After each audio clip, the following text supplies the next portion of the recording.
کا اخلاق ہے، اور یہی حسین ہے کہ جو کربلا میں پیاسے ہیں اور التش التش کی صدائیں بچے بلند کر رہے ہیں، لیکن فوج جفاکار جس کو امام حسین السلام نے پانی پلایا تھا وہ پانی پلانے سے انکار کر رہی ہے۔ اب یہ بڑے تو بڑے، لیکن جب بچوں پر پیاس کا غلبہ ہوتا تھا اور التش کی صدا بلند کرتے تھے، تو سوچئے کہ امام حسین السلام کے دل پر کیا گزرتی ہوگی اور کیسے تڑپ جاتے ہوں گے جب ان ننھے بچوں کے ہاتھ میں کوزے دیکھتے ہوں گے۔ وہ پیاس کا عالم کہ جناب عباس علیہ السلام جب گئے ہیں مشکیزہ لینے،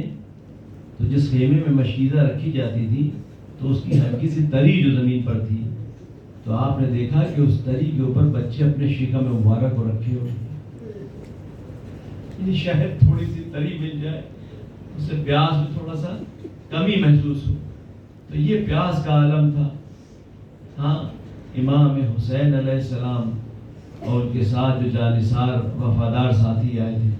سب نے اپنی اپنی قربانیاں دیں۔ امام حسین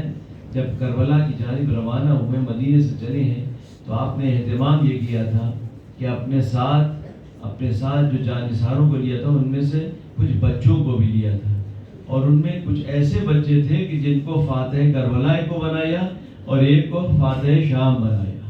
دو بچے ایسے ہیں کہ جن کو ایک کو فاتح کربلا بنایا، حالانکہ آپ کی فوج میں، آپ کے جو ساتھ آپ کے قافلے میں جو شامل تھے ان میں خواتین بھی شامل تھیں، ان میں بوڑھے بھی تھے، ان میں بچے بھی تھے، ان میں جوان بھی تھے، سن رسیدہ بھی تھے، لیکن جو بچوں کی قربانیاں ہیں واقعا دیکھ کر سن کر دل پھٹ جاتا ہے کہ ننھے بچوں نے کیسی قربانیاں دی ہوں گی۔ جناب امام حسن علیہ السلام کے بیٹے بھی قربان ہوئے، اور امام حسن علیہ السلام کے دوسرے بیٹے جناب عبداللہ کی جو 11 سال کا سن تھا وہ بھی آپ پر قربان ہوئے اس لمحے کہ جب امام حسین علیہ السلام پر ظالم آ کر وار کرنا چاہ رہا تھا، وہ بچہ آگے بڑھتا، امام حسن کا بیٹا آگے بڑھ کر کہتا کہ تم میرے چچا کو مار دے گا، اور کہہ کے اپنے دونوں ہاتھ آگے کر دیتا ہے۔ بچے کے ہاتھ پر جب وار ہوتا ہے تو دونوں بازو قلم ہو جاتے ہیں، بچہ اپنے چچا کی آغوش میں۔ یہ امام حسین اسلام کی شہادت کے ساتھ اس بچے کی شہادت ہو رہی ہے، حرملا نے اس بچے کے بھی تیر مارا۔ ہاں عزیزانو، امام حسین اسلام ان بچوں کو بھی اپنے ساتھ لے کر گئے تھے۔ جو ساری قربانیاں عظیم قربانیاں ہیں، چاہے علی اکبر کی قربانی ہو، بڑی عظیم قربانی ہے، عباس کی قربانی بہت عظیم قربانی ہے، اور محمد کی قربانیاں بہت عظیم قربانیاں ہیں، لیکن ایک آخری قربانی جو حسین نے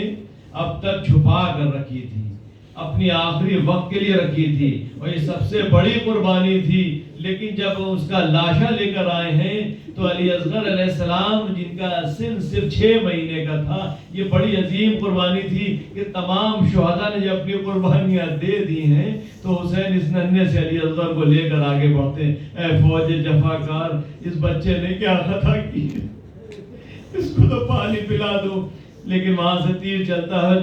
جناب علی اصغر کے گلے پر تیر لگتا ہے، بچہ باپ کے ہاتھوں پر منقلب ہو جاتا ہے۔ میں نے کہا کہ امام حسین صاحب